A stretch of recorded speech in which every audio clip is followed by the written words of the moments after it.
Making a start, taking that first step, is often the most difficult part of a change process.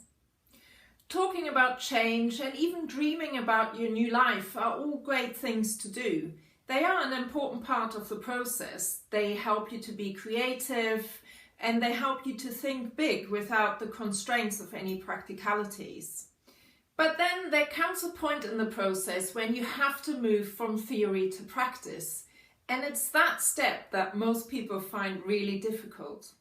I often see it in my clients' faces. We talk about where they want to get to, they are really inspired and feel excited, and then we start talking about the steps to make it real, and the hesitation creeps into their eyes. I want to take that fear away and make that first step a little bit easier.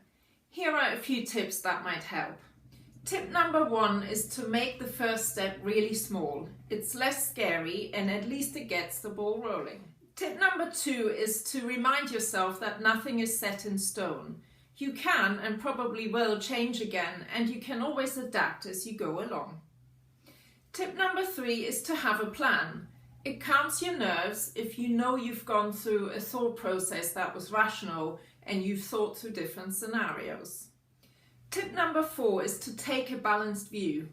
We have a tendency to just think about the worst case scenario, what if I fail?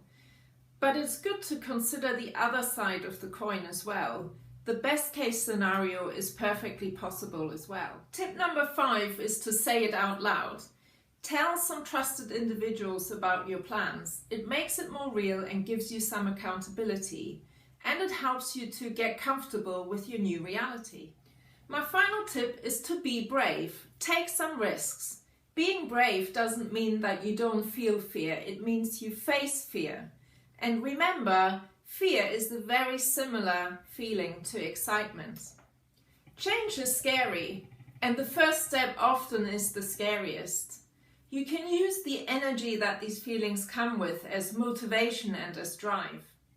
And then all of a sudden, the change you were scared of has become the new norm, and you're glad you made the first step.